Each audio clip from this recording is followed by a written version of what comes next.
নমস্কাৰ ছাত্ৰ ছাত্ৰীসকল। আজি আমাৰ চেপ্টাৰটো হৈছে ক্লাছ 10ৰ অধ্যায় 8 চেপ্টাৰ 8 আৰু চেপ্টাৰটোৰ নাম হৈছে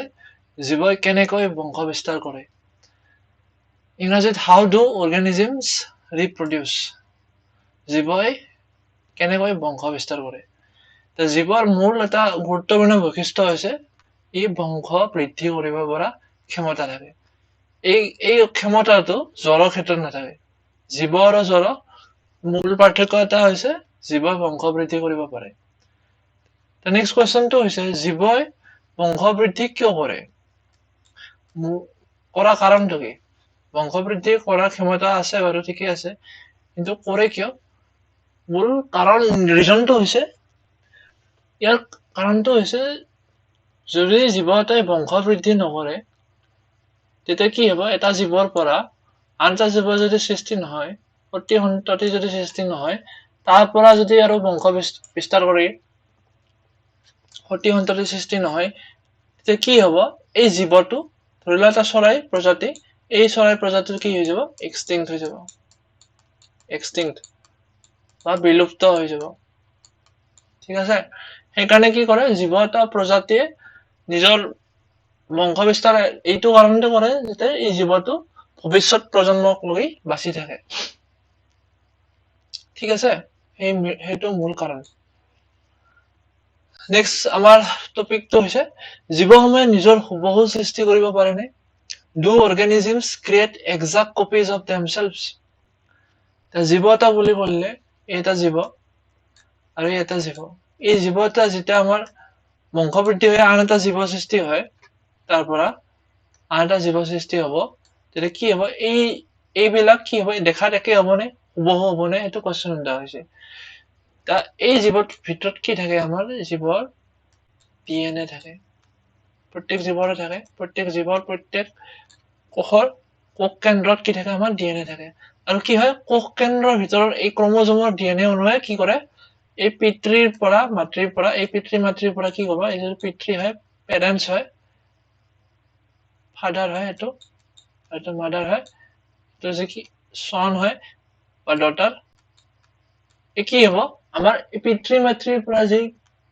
আমাৰ চন বা ডটাৰ হ'ল, তাৰ গুণবিলাক কিহৰ দ্বাৰা আহিব, DNA দ্বাৰা আহিব। এতিয়া DNA টো কেনেকুৱা তোমালোকে চাই লোৱা। DNA টো আমাৰ ক'ত থাকে, কোষত থাকে, কোষ কেন্দ্ৰটো, কোষ কেন্দ্ৰত কি থাকে, আমাৰ ক্ৰমজম বিলাক এনেকে ঘন কৰি থাকে, এই ক্ৰমজম বিলাকতে আমাৰ কি হয়, DNA বিলাক লগ লাগি থাকে।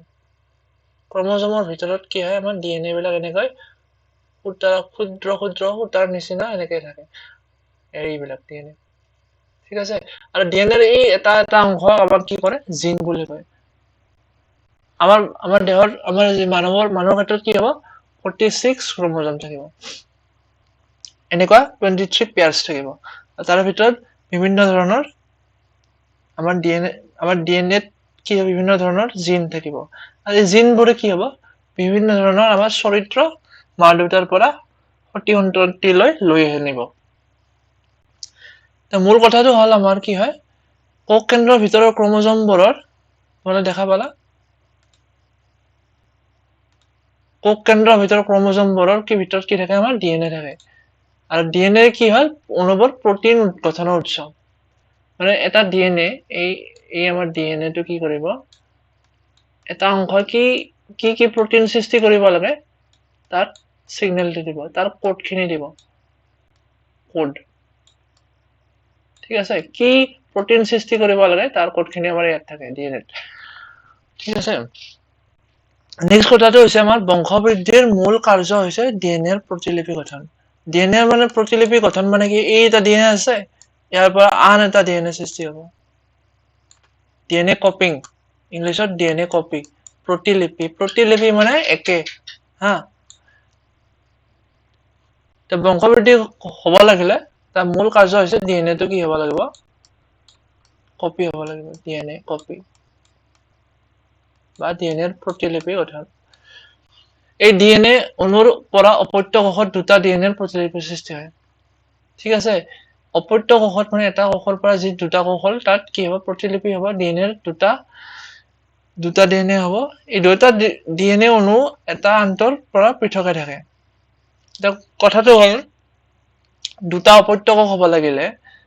অপত্যকক হ'ব লাগিলে কি হয় অকল ডিএনএৰ দ্বাৰা নহব কাৰণ কোষ এটাত বিভিন্ন অংগ থাকে কোষ কেন্দ্ৰৰ বাদ দি আৰু বহুতো অংগ থাকে আমাৰ এইবিলাকক কি কয় কোষাংগাণু বুলি কয় ডিএনএৰ প্ৰতিলিপি লওঁতে ইয়াৰ লগতে কোষাংগাণুসমূহ কি হ'ব লাগিব থাকিব লাগিব কাৰ্যত এটা কোষৰ পৰা তেতিয়াহে কি দুটা কোষৰ সৃষ্টি হ'ব কাৰ্যত এই যে উপত্যকক দুটা হ'ল তাৰ কথাটো হ'ল এই দুটা কোষৰ কি সাদৃশ্য থাকিবনে মানে দেখাত একে হ'বনে দেখাত একে হ'ব হয় দুটা দেখাত একে হ'ব কিন্তু কি হ'ব এই যেটা আমাৰ ডিএনএ কপি হৈছিল বা যেটা ৰাসায়নিক প্ৰক্ৰিয়াটোত কি হয় আমাৰ ডিএনএ কপি হয় দেখাত যদিও একে হয় কিছুমান অংশ কি হয় আমাৰ ডিএনএৰ ভিন্নতা দেখা যায় প্ৰতিলিপি লওঁতে কি হয় কিছুমান ভিন্নতা আহি পৰে এই কামটো যেতিয়া ৰিপিটেড হৈ থাকে বাৰে বাৰে তাৰ ভিন্নতা আহি যায় ইয়াৰ ফলস্বৰূপে ডিএনএ প্ৰতিলিপি একে হ'লেও কিন্তু পিতৃ ডিএনএৰ সৈতে একে নহয় আমাৰ এটা যি আমাৰ ডিএনএ আছিল ক্ৰমোজোমৰ ভিতৰত তাৰ এই ডিএনএটো একে নহয় দেখাত একে যদিও কিছুমান অংশ বেলেগ তাৰ কাৰণে কি হয় যদি আমাৰ কি হয় এনেকুৱা পৰিৱৰ্তনটো বেছি হৈ যায় ইয়াৰ পৰা যদি উপত্যকৰ প্ৰয়োগ চেঞ্জটো বেছি হৈ যায় পৰিৱৰ্তনটো ইমানে পৰিৱৰ্তন হয় যে ই নতুন কোনো প্ৰটিন বা আমাৰ কোনো কাম কৰিব নোৱাৰে প্ৰটিন সৃষ্টি বা অন্যান্য কোষ উপাদানৰ সৈতে ক্ৰিয়া কৰিব নোৱাৰে তেতিয়া কি হ'ব এই নতুন কোষটো মৰি যাব this cell will die okay এই কোষটো মৰি যাব যদি কি হয় এটা অন্য হাতেৰে কি হয় আমাৰ ডিএনএ থকা আন বহুতো বিভিন্নতাই পৰিৱৰ্তনৰ ভীষণ ফল দেখুৱাব পাৰে কিছুমান ক্ষেত্ৰত কি হয় এনেকুৱা ভীষণ নহব পাৰে অলপ চেঞ্জ আছে অলপমান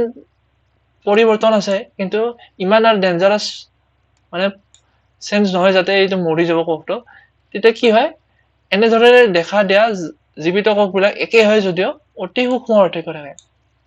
এইটো দেখাত যদিও একে কিছুমান সৰু সৰু পাৰ্থক্য দেখা যাব যেটো আমাৰ ডিএনএ কপিত পাৰ্থক্য হৈছিল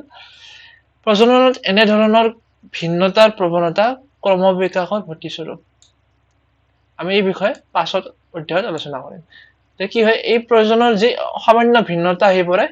তাৰ ফলতে কি হয় ক্ৰমবিকাশ হয় আমাৰ ইভলিউশন হয় ইভলিউশনৰ বিষয়ে কোনে অধ্যয়ন কৰিছিল ডাৰউইনে তোমালোকে পিছত পাবা এই চেপ্টাৰটো ঠিক আছে নেক্সট আছে আমাৰ সিগনিফিকেন্স অফ বা ভিন্নতাৰ গুৰুত্ব ইম্পৰ্টেন্স অফ ভেৰিয়েশন এই যে ভিন্নতাখিনি আহি গেল আমাৰ কি হয় তাৰ গুৰুত্বটো কি ভিন্নতাৰ গুৰুত্ব কি এটা জীৱৰ পৰা আন এটা যি জীৱ হ'ল তাৰ এই ভিন্নতা যদি হয় তাৰ যদি পাৰ্থক্য আহি যায় তাৰ কি গুৰুত্ব হ'ব পাৰে গুৰুত্ব এটাই আছে এটা কথাটো পৰিছা পৰিৱেশৰ কোনো নিৰ্দিষ্ট আবাসস্থানতহে জীৱৰ আবাদে বংশ বিস্তাৰৰ কাৰণে ব্যৱহাৰ কৰে এই পৰিৱেশৰ যি নিৰ্দিষ্ট আবাসস্থানত জীৱ এটাই বংশ বিস্তাৰ কৰে এই কি হয় পৰিৱেশটো কি হয় আমাৰ সময়ৰ লগত পৰিৱৰ্তন হৈ থাকে যিকোনো পৰিৱেশ এঠাইত আমাৰ গছ-গছনি বহুত আছিল পিছত কি হ'ব এই ঠাইত গছ-গছনি নহব হৈ যাব পাৰে এটা টাইমত উষ্ণতাটো ঠিকই আছিল টেম্পাৰেচাৰ পিছত কি হ'ব উষ্ণতাটো হাই হৈ যাব পাৰে মানে তাত যেটো টেম্পাৰেচাৰ আছিল হাই হৈ যাব পাৰে উষ্ণতাটো গোলকীয় উষ্ণতাটো গোটেই পৃথিৱীৰ যি উষ্ণতা আছে সেইটো বাঢ়ি যাব পাৰে তেতিয়া কি হ'ব পৰিৱেশটো চেঞ্জ হৈ যাব আৰু তাত থকা জীৱবিলাক যি আছিল তাৰ ওপৰত তাৰ বহুত প্ৰভাৱ পৰে এটা উদাহৰণস্বৰূপে লেখা আছে পৃথিৱীৰ পৰিৱেশৰ উষ্ণতাৰ হ্ৰাস বৃদ্ধি হ্ৰাস হ'ব পাৰে নেবা কি হয় পিছৰ পৰ্যায়ত ই হ্ৰাস হৈ যাব পাৰে জলভাগৰ উচ্চতা উঠানামা হৈ থাকিব পাৰে তাৰপিছত পানী যিমান আছিল পানীটো উঠানামা হ'ব পাৰে পানীৰ পৰিমাণ কি আছিল বা উল্কাপিণ্ড পৃথিৱীত যদি উল্কাপিণ্ড আহে খুন্দা মাৰে সেই অংশখিনি থকা জীৱ ধ্বংস হৈ যাব ঠিক আছে হেনেকে আমাৰ ডাইনোসৰবোৰ নোহোৱা বুলি কয় ডাইনোসৰবোৰ যি আমাৰ বিলুপ্ত ঘটিল ডাইনোসৰৰ বিলুপ্ত ঘটাৰ মূল কাৰণ এটা ধৰা যায় থিওৰি এটা আছে উল্কাপিণ্ড আহি পৃথিৱীত খুন্দা মাৰি দিওঁতে পৃথিৱীত থকা যিমান ডাঙৰ জীৱ আছিল সেইবোৰ মৰি গৈছিল বা বিলুপ্ত হৈ গৈছিল এনেকৈ ঠিক আছে তাৰ পিছত আমাৰ এটা কথা আছে আমাৰ যদি নাতিশীতোষ্ণ জলভাগত বেক্টেৰিয়া আবাদি বাস কৰি থাকে, এটা অঞ্চলত কি হয়, বেক্টেৰিয়া আছে, তাত টেম্পাৰেচাৰটো বাঢ়ি গ'ল, গোলকীয় উষ্ণতা বাঢ়ি গ'ল। মানে গোলকীয় উষ্ণতা মানে পৃথিৱীৰ উষ্ণতা, আমাৰ যি পৃথিৱীখন আছে পৃথিৱীৰ উষ্ণতাটো বাঢ়ি গ'লে গোলকীয় উষ্ণতা বাঢ়িব। এই গোলকীয় উষ্ণতা বৃদ্ধি হোৱাৰ ফলত কিছুমান বেক্টেৰিয়া যদি মৰি যায়, আৰু কিছুমান বেক্টেৰিয়া যদি থাকে, বাচি থাকে, কি হ'ব, এই বাচি থকা জীৱ বেক্টেৰিয়াৰ পৰা কি হয়, নতুনকৈ আৰু নতুন বেক্টেৰিয়া সৃষ্টি হ'ব, আৰু এই বেক্টেৰিয়াৰ এই প্ৰজাতিটো নোহোৱা হৈ যাব। ঠিক আছে, এনেকৈ কি হয়, আমাৰ যদি এই বেক্টেৰিয়াটোৰ তাপ সহ্য কৰিব পৰা গুণ আছিল, কি হৈছে, বাচি যাব। কিন্তু এই বেক্টেৰিয়াটোৰ কি নাছিল এই গুণটো, যদিওবা এই আৰম্ভণি বেক্টেৰিয়া এটাই আছিল, তাৰ পৰা এইবোৰো আহিছে, এটাত কি হ'ল, এটা ভেৰিয়েশ্যন আহি গ'ল, ভিন্নতা আহি গ'ল। এই বেক্টেৰিয়াটো কি কৰিব পাৰে, ভিন্নতা আহি গ'ল, এই বেক্টেৰিয়াটো তাপ সহ্য কৰিব পাৰে, কম বেছিকে পাৰে, এইটো কমকে পাৰে। যিটো তাপ সহ্য কৰিব নোৱাৰে, গোলকীয় উষ্ণতাৰ ফলত কি হ'ল, তাৰ মৃত্যু হৈ গ'ল, আৰু বাকীখিনি সহ্য কৰা যি গুণ আহি গ'ল, তাৰ কাৰণে বাচি গ'ল, আৰু তাৰ বংশবৃদ্ধিটো চলি থাকিব। ঠিক আছে, এনেকৈ সময়ৰ হাতত কোনো প্ৰজাতিৰ জীৱই জীয়াই থাকিবৰ বাবে ভিন্নতাৰ আৱশ্যক। এইকাৰণে আমাৰ কি হয়, ভিন্নতাটো গুৰুত্বপূৰ্ণ, যাতে নিৰ্দিষ্ট সময়ত পৰিৱেশৰ পৰিৱৰ্তন হোৱাৰ লগে লগে কি হয়, এটা জীৱই খাপ খাই ল'ব পাৰে। ঠিক আছে, নেক্সট আছে আমাৰ কি হ'ল, আমাৰ জীৱবিলাকে কি আছিল, আমাৰ মূল চেপ্টাৰটোৰ নাম আছিল হাউ ডু অৰ্গেনিজম ৰিপ্ৰডিউচ। ৰিপ্ৰডিউচৰ আমাৰ বিভিন্ন কথা আছে, কেনেকৈ কি জীৱই কেনেকৈ ৰিপ্ৰডিউচ কৰে। আমাৰ এই পাৰ্টটোত, আজিৰ পাৰ্টটোত আমি কি কৰিম, এককী জীৱই কেনেকৈ প্ৰজনন কৰে সেই বিষয়ে আমি পঢ়িম। এককী জীৱ মানে ওৱান চেল। এই চেলটোতে কি থাকিব, চব মানে তাৰ শ্বসন, আমাৰ শ্বাস প্ৰশ্বাসৰ যি কাম আছে, বা হজমৰ কাম, খাদ্য গ্ৰহণ, বা আমাৰ খাদ্যৰ হজমৰ হোৱাৰ পিছত যি অলাগতিয়াল পদাৰ্থ থাকে, এই সকলো বস্তু যি পৰিত্যাগ এটা কোষতে হয়, সেই জীৱবোৰ এককী জীৱ। ঠিক আছে, এমিবা এটা উদাহৰণ, তোমালোকে এমিবাৰ বিষয়ে পাই আহিছা, ক্লাছ 9ত ভালকৈ পাই আহিছা। এমিবা বা আমাৰ এমিবাৰ ক্ষেত্ৰত আমাৰ প্ৰথমটো হৈছে, এককী জীৱৰ প্ৰথমটো হৈছে দ্বিখণ্ডন বা বিভাজন। বিভিন্ন ধৰণৰ এককী জীৱ আছে, তাৰে বিভিন্ন ধৰণে সিহঁতে কি কৰে, বংশ বিস্তাৰ কৰে। বংশ বিস্তাৰ মানে এটাৰ পৰা দুটা হয়, এটা কোষ আছিল এককী জীৱ, তাৰ পৰা কি হ'ব, দুটা হ'ব, বাইনাৰী ফিছন। ঠিক আছে, দ্বিখণ্ডন প্ৰথমটো হৈছে আমাৰ এককী জীৱই বংশ বিস্তাৰ কৰা উপায় এটা আছে, দ্বিখণ্ডন বা ফিছন। এটা এমিবাটো চোৱা, এই এমিবাটো কি হ'ল, এই first stage, second, third, fourth, fifth, ছিক্সথত কি হ'ল, এমিবাৰ দুই টুকুৰা হৈ গ'ল, বা এইটো কি কয়, ফিছন ইংলিছত, বা দ্বিখণ্ডন। দেখা পাইছা, দ্বিখণ্ডন হৈছে এমিবা। এই প্ৰচেছটো হৈছে এমিবাৰ, আমাৰ এককী জীৱ এমিবাটো কি হয়, এনেকৈ সিহঁতে বংশ বিস্তাৰ কৰে, এটাৰ পৰা দুটা হয়, বাইনাৰী ফিছন ইন এমিবা। বহুবিলাক বেক্টেৰিয়া, আদ্য প্ৰাণীৰ দৰে এককী জীৱই কি হয়, অতি সৰলভাৱে কোষটো সমভাৱে দ্বিখণ্ডিত কৰে। এইটো ছবিটো দিয়া আছে, এটা কোষৰ পৰা সমভাৱে কি হয়, দুটা কোষ হৈছে। ঠিক আছে, ইয়াতো মই পাই আহিছো, এটা কোষৰ পৰা দুটা কোষ হৈছে। বহুবিলাক বেক্টেৰিয়া, আদ্য প্ৰাণীৰ দৰে এককী জীৱই কি কৰে, আমি পালো এই ফিছন প্ৰক্ৰিয়াৰে বা দ্বিখণ্ডন প্ৰক্ৰিয়াৰে বংশ বিস্তাৰ কৰে। এটা এমিবা আছিল, তাৰ পৰা দুটা হ'ল। ঠিক তেনেকৈ কি আছে, আমাৰ কলাজৰ বেমাৰ সৃষ্টিকাৰী লেইছমেনিয়া নামৰ এটা এককী জীৱ আছে। তাত কি হয়, জীৱৰ ভিতৰত এটা মেৰুত ওৱান চাইডত কি থাকে, চাবুকৰ নিচিনা কেশত থাকে, আৰু এনেবিলাক জীৱৰ দ্বিখণ্ডন এক বৃহৎ প্ৰক্ৰিয়াৰে হয়। তাৰপিছত নেক্সট আছে আমাৰ মেলেৰিয়া সৃষ্টিকাৰী আদ্য প্ৰাণী প্লাজমডিয়ামৰ ক্ষেত্ৰত একেলেঠাৰে বহুবাৰ দ্বিখণ্ডন হোৱাৰ ফলত অসংখ্য নতুন কোষ। এই প্লাজমডিয়ামৰ ক্ষেত্ৰত এনেকৈ হয়, কি হয়, এমিবাৰ ক্ষেত্ৰত কি আছিল, দ্বিখণ্ডন হয়, কিন্তু আমাৰ প্লাজমডিয়ামৰ ক্ষেত্ৰত কি হয়, একে লেঠেৰে বহুবাৰ দ্বিখণ্ডন হয় প্লাজমোডিয়াম এই দ্বিখণ্ডনটো বহুতবাৰ হয় সেইকাৰণে কি হয় একে লেঠেৰে বহুবাৰ দ্বিখণ্ডনৰ ফলত অসংখ্য নতুন কোষৰ সৃষ্টি হয় মেলেৰিয়াৰ প্লাজমোডিয়াম আমাৰ যি আছিল প্লাজমোডিয়াম এটো হৈছে আদ্য প্ৰাণী প্ৰটোজোৱা ঠিক আছে আৰু ইষ্টৰ ক্ষেত্ৰত কি হয় মাতৃ কোষৰ গাত বহুবাৰ মুকুলৰ সৃষ্টি হয় পৃথকীকৃত হয় তেনে মুকুলৰ পৰা নতুন নেক্সট আছে আমাৰ বিভংগন বিভংগন মানে ভাঙি যোৱা আমাৰ ফ্ৰেগমেন্টেশন হয় ইংলিছত এই ক্ষেত্ৰত কি হয় সৰল যি দেহৰ আমাৰ বহুকি জীৱ আছে সেইবিলাকৰ কি হয় আমাৰ বিভংগনৰ দ্বাৰা আমাৰ কি হ'ব বংশ বিস্তাৰ হ'ব এই যেনেকৈ উদাহৰণ এটা আছে হৰপিল হেলাই স্পাইৰগেৰা যেতিয়া মেচুৰেট হ'ব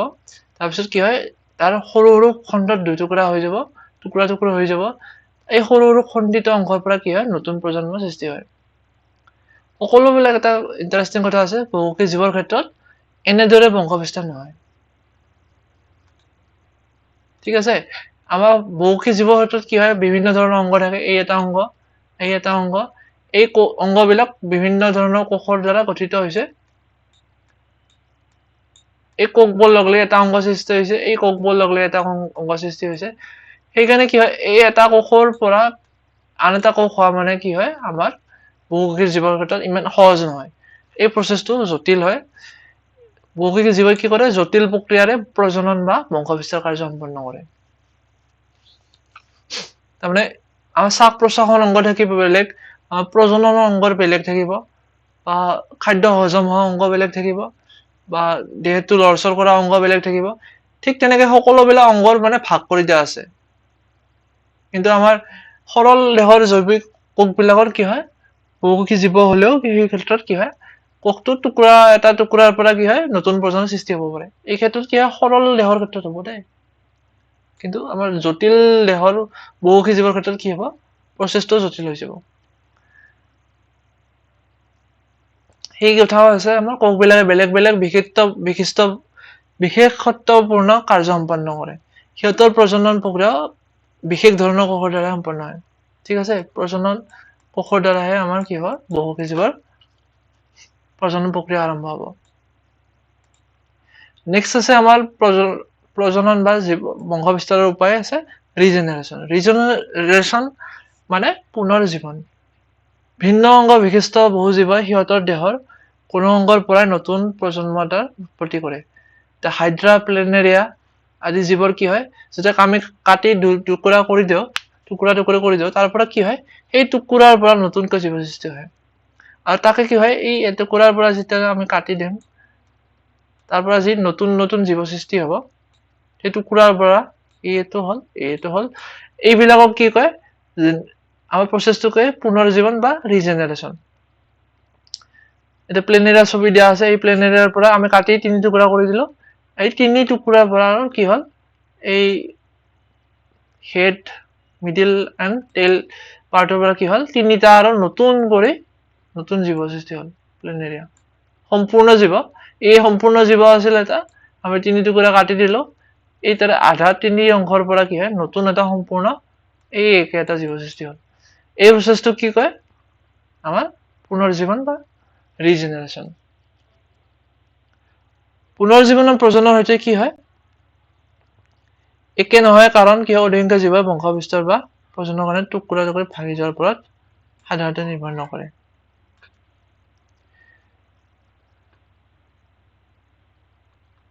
এই কোষবোৰ কি এটা বিশেষ আমাৰ এই ক্ষেত্ৰত প্লেনেৰিয়াৰ ক্ষেত্ৰত বা এই যি এনেকৈ পুনৰ বিভাজন কৰে পুনৰ জীৱনৰ সিস্টেমত কাম কৰে এইবোৰৰ ক্ষেত্ৰত কি হয় কোষবোৰ কি দ্ৰুত গতিভাৱে বিভাজিত হয় আৰু বহু পৰিমাণৰ কোষৰ সৃষ্টি হয় এই কোষবোৰ কি হয় দ্ৰুত গতিত মানে ৰিজেনেৰেশ্যন হয় নতুনকৈ বিভাজন হয় তাৰ ফলত কি হয় এই কোষবোৰে গোটেই জীৱটো সৃষ্টি কৰিব পাৰে এই কোষবিলাকৰ পৰিৱৰ্তন ঘটে বিভিন্ন প্ৰকাৰৰ কোষ আৰু কলাৰ সৃষ্টি হয় এনে পৰিৱৰ্তন এক নিৰ্দিষ্ট অনুক্ৰমত সম্পন্ন হয় আৰু একে বিকাশ হোৱা বুলি কয় যি কি নহওক পুনৰ্জীৱন প্ৰজননৰ সৈতে একে নহয় কাৰণে অধিকাংশ জীৱ বংশ বিস্তাৰ বা প্ৰজননৰ কাৰণে টুকুৰা টুকুৰি ভাঙি যোৱাৰ ওপৰত নিৰ্ভৰ নকৰে ঠিক আছে মুকুলোদ্গম বাডিং নেক্সট আছে আমাৰ বংশবৃদ্ধিৰ উপায় আছে মুকুলোদ্গম বাডিং হাইড্ৰাৰ ক্ষেত্ৰত এইটো হৈছে হাইড্ৰা এটা আছে এই হাইড্ৰা এটা জীৱ হাইড্ৰাৰ কি হয় এটা মুকুল এটা ওলাইছে আমাৰ এই মুকুলটো যেতিয়া গ্ৰো হ'ব বৃদ্ধি হ'ব তাৰ ফলত কি হয় এই নতুন এটা হাইড্ৰা সৃষ্টি হ'ব এই মুকুল সৰু অংশৰ পৰা কি হয় এই আগৰ পিতৃ বা মাদাৰ পৰা এটা ডটাৰ হাইড্ৰা এটা সৃষ্টি হ'ব হা এই মাদাৰ হাইড্ৰা পৰা এটা ডটাৰ হাইড্ৰা সৃষ্টি একে হ'ব দেখাত তাৰপিছত ইয়াৰ পৰা যেতিয়া মিছৰ্ড হৈ যাব এইটো ছিঙি যাব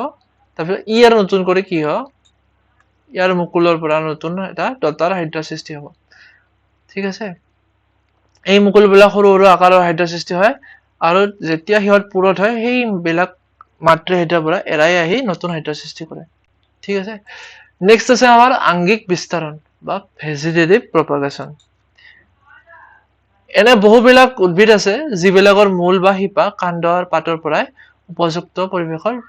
নতুন উদ্ভিদ উৎপত্তি হ'ব পাৰে আমাৰ কিছুমান যেনে আমাৰ পাতেগাজা আছে আমাৰ ঠিক আছে বা দুপৰটেঙা বা এনেকুৱা জীৱ আছে য'ত আমাৰ কি হয় পাত বা মূল বা শিপাৰ পৰাই কি হয় নতুন এটা উদ্ভিদৰ সৃষ্টি হ'ব পাৰে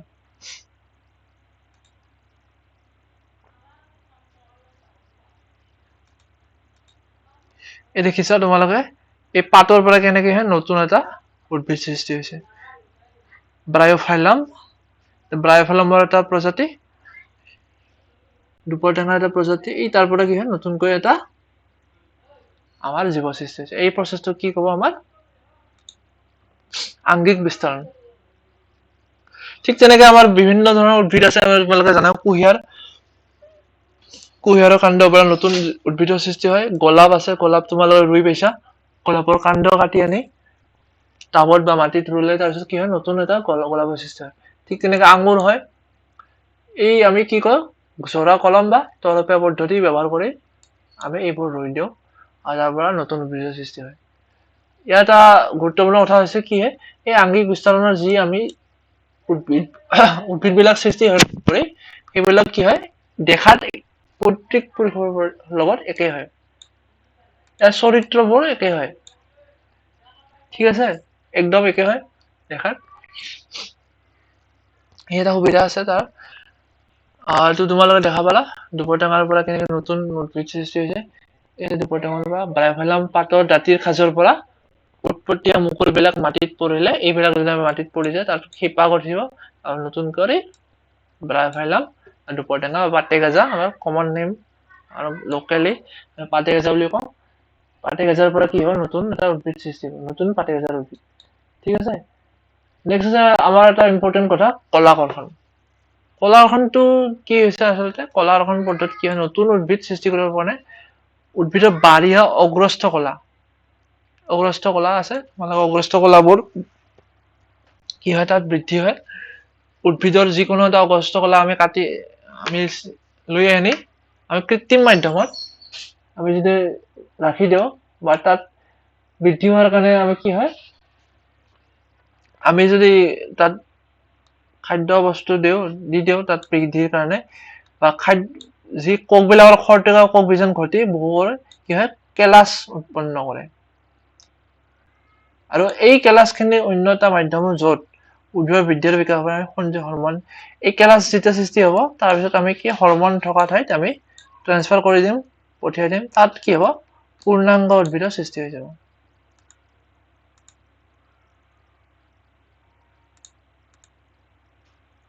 ঠিক আছে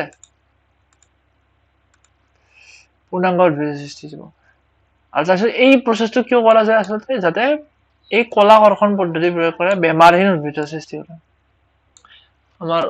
কল পাইনএপল আমাৰ আনাৰস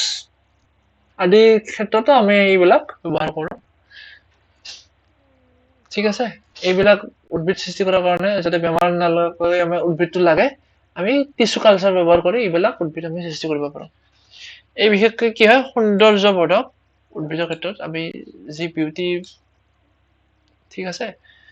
উদ্ভিদৰ ক্ষেত্ৰত আমি এইবিলাক টিস্যু কালচাৰ আমি ব্যৱহাৰ কৰোঁ নেক্সট আছে আমাৰ ৰেণুৰ উৎপত্তি বা স্প'ৰ ফৰ্মেশ্যন ৰেণু এই ভাইৰাছ আমাৰ ফাঞ্জা এটা আছে ৰাইজোপাছৰ ক্ষেত্ৰত এই আমাৰ কি আছে ৰেণু গঠন হৈছে এইখিনি চাই লওঁ প্ৰায়বিলাক সৰল বহুমুখী জীৱৰ ক্ষেত্ৰত কি হয় বিশেষ প্ৰকৃতিৰ প্ৰজনন অংগ পৰিলক্ষিত হয় এইটো হৈছে বহুমুখী জীৱ ইয়াৰ ক্ষেত্ৰত কি আছে বিশেষ প্ৰকৃতিৰ প্ৰজনন অংগ বুলি কৈছে এই প্ৰজনন অংগটো কোনটো কি আৰু এইটো হৈছে ৰাইজোপাছৰ ক্ষেত্ৰত কি এটা ভেকুৰৰ প্ৰজাতি এইটো এটা ভেকুৰৰ প্ৰজাতি ফাঞ্জাই তাত কি হয় এই প্ৰজনন অংগিকাবিলাক তাত কি হয় আমাৰ ৰেণু হিচাপে থাকে ৰেণু ধাৰীডাল আমাৰ হৈছে প্ৰজনন অংগ তাত কি হয় ৰেণুবিলাকৰ আৱৰণ ইয়াত ৰেণুবিলাকত কি থাকে আমাৰ ৰেণু অংগিকাবিলাকত কি হয় ৰেণু থাকে আমাৰ ইয়াত এটা ছবি আছে তোমালোকে ভালকে পিকচাৰ এটা চাই লোৱা এই ৰাইজোপাছ ফাঞ্জাছ এইটো কি আছে ৰেণু অংগ এই অংগত কি হয় ৰেণুবিলাক থাকে ঠিক আছে এই অংগত ৰেণুবোৰ থাকিব আৰু ৰেণুবিলাকত কি হয় এই ৰেণুবিলাক যেতিয়া আমাৰ ডেম্প এৰিয়াত মানে আমাৰ কি কয় ৰেণুবিলাক আমাৰ যদি অলপ ঠাণ্ডা ভিজা ঠাইত পৰি যায় বা সেনেকুৱা সেমেকা অঞ্চলত যদি পৰি যায় ডেম্প এৰিয়াত তেতিয়া কি হ'ব এইবিলাকৰ পৰা নতুন কৰি আৰু ফাঞ্জাই সৃষ্টি হ'ব এইবিলাকৰ পৰা ৰেণু যদি নতুনকৈ পৰি যায় তাৰ পৰা কি হ'ব ৰাইজোপাছ সৃষ্টি হৈ যাব এই ৰেণুৰ পৰা আৰু ৰেণুৰ এটা ইণ্টাৰেষ্টিং কথা আছে ৰেণুবিলাকৰ কি হয় আৱৰণটো যথেষ্ট ডাঠ হয় ৰেণুৰ আৱৰণটো যথেষ্ট ডাঠ হয় আৰু ভিতৰত কি থাকে আমাৰ ৰেণুবোৰ ভিতৰৰ পদাৰ্থখিনি সজীৱ যাতে হৈ থাকিব পাৰে তাৰ কাৰণে ৰেণুটো ডাঠ হয় যেতিয়া আমাৰ সেমেকা পাউৰুটি বা আন উপযুক্ত অঞ্চলত কি হয় ই পৰি যায় ৰেণুবোৰ তেতিয়া কি হয় ই যাতে ৰেণুৰ পৰা গঠন হ'ব পাৰে জীৱ উদ্ভিদটো আমাৰ ফাঞ্জাইটো যেতিয়া সৃষ্টি হ'ব পাৰে তেতিয়া কি হ'ব আমাৰ তেতিয়াক লৈ আমাৰ কি হয় এইখিনি আমাৰ ষ্ট্ৰং হৈ থাকে ডাঠ হৈ থাকে ঠিক আছে এতিয়ালৈকে আপোনালোকে আলোচনা কৰা সকলোবিলাক প্ৰজনন পদ্ধতিত নতুন প্ৰজন্ম সৃষ্টি কৰাত কেৱল এক বিশিষ্ট জীৱই জড়িত আছিল এই ধৰণৰ প্ৰজননক অযৌন প্ৰজনন এতিয়া চাই লোৱা তোমালোকে এই গোটেইকেইটা জীৱৰ ক্ষেত্ৰত কি আছিল এটাই জীৱ আছিল এই ক্ষেত্ৰত পাতেগাজাৰ ক্ষেত্ৰত ৰাইজোপাছ হাইড্ৰা এটাই জীৱ প্লেনেৰা এটাই জীৱ আছিল নেক্সট কি আছিল প্লাজমডিয়াম এটাই জীৱ আছিল এমিবা এই গোটেই প্ৰচেছটোত এটাই যিহেতু জীৱ আছিল সেই প্ৰচেছটো কি বুলি কয় অযৌন প্ৰজনন হা সকলোবিলাক প্ৰজনন পদ্ধতি নতুন প্ৰজন্ম সৃষ্টি কৰাত কেৱল এক বিশিষ্ট জীৱ জড়িত আছিল হা যি প্ৰজনন পদ্ধতিত নতুন প্ৰজন্ম সৃষ্টি কৰাত এক বিশিষ্ট জীৱ জড়িত থাকে এনে প্ৰজননক কি হ'ব অযৌন প্ৰজনন ইংৰাজীত ক'ব এছেক্সুৱেল ৰিপ্ৰডাকশ্যন ঠিক আছে একবাৰ ৰিভাইজ কৰি লওঁ আমি কথাখিনি কি চালো পঢ়িলো মূলত আমি কি হয় জীৱই বংশ বিস্তাৰ কৰে বংশ বৃদ্ধি কৰা এইটো এটা জীৱৰ এটা কেপাচিটি থাকে ক্ষমতা জীৱই বংশ বৃদ্ধি এই কাৰণে কৰে যাতে জীৱটোৰ ভৱিষ্যত প্ৰজন্মটো থাকে যদি জীৱ এটাই বংশ বৃদ্ধি কৰিবলৈ সুবিধা নাপায় তেতিয়া কি হৈ যাব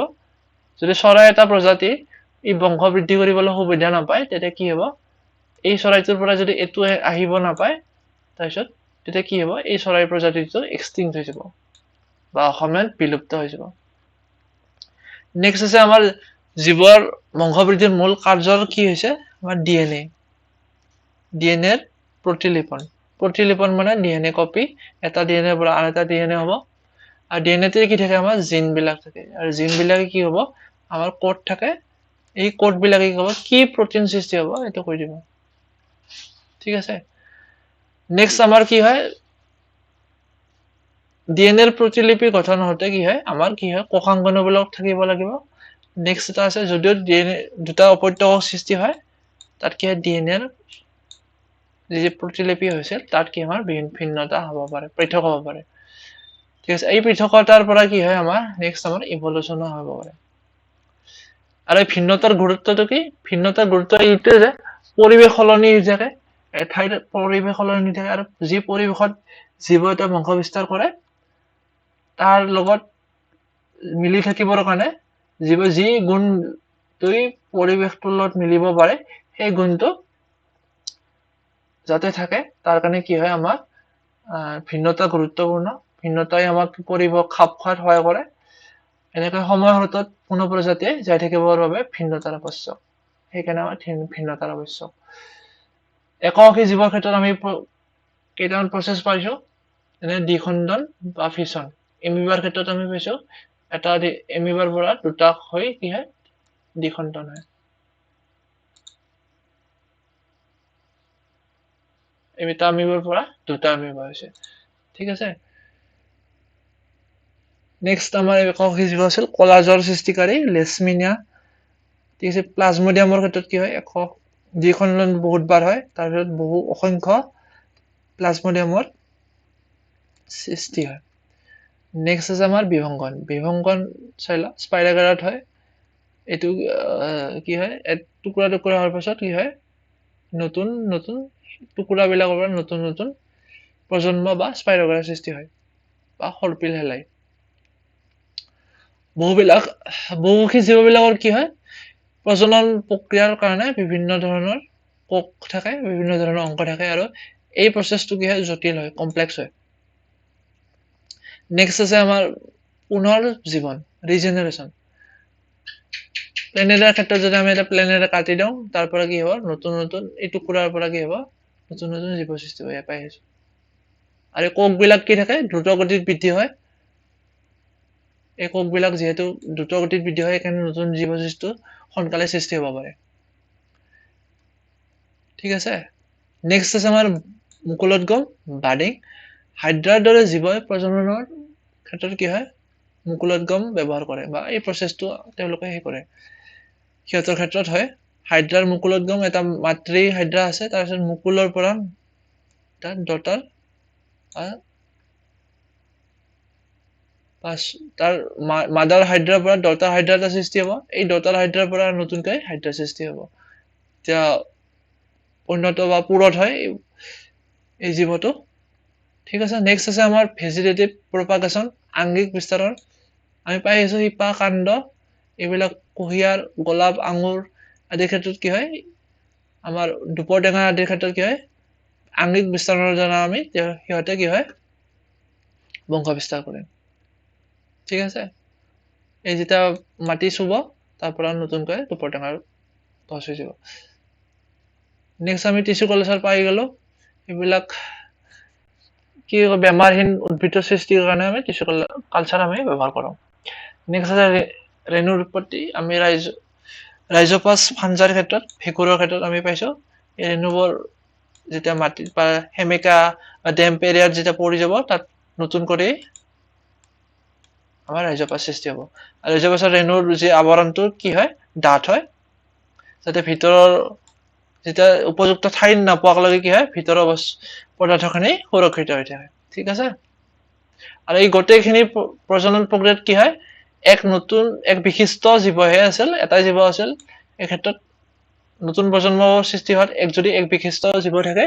সেই প্ৰজনন কি হ'ব অযৌন প্ৰজনন এছেক্সুৱেল ৰিপ্ৰডাকচন ঠিক আছে আজিৰ চেপ্টাৰটো ইমানতে শেষ বাকি পাৰ্ট 2 পাৰ্ট 3 আমি পিছত পাম আৰু পিছলৈ আমি আলোচনা কৰিম আৰু তোমালোকে যি কোৱেশ্চনবোৰ আছে তোমালোকে চেষ্টা কৰিবা লিখিবা এটা কোৱেশ্চনটো লিখিব যেতিয়া চেষ্টা কৰিবা তেতিয়া একবাৰ পঢ়া হ'ব আৰু তোমালোকে বুজি পাবা গোটেই কনচেপ্টখিনি ক্লিয়াৰ হৈ যাব ঠিক আছে আজিৰ কাৰণে ইমানেই তোমালোকে ভালকে পঢ়িবা কিবা বুজি নাপালে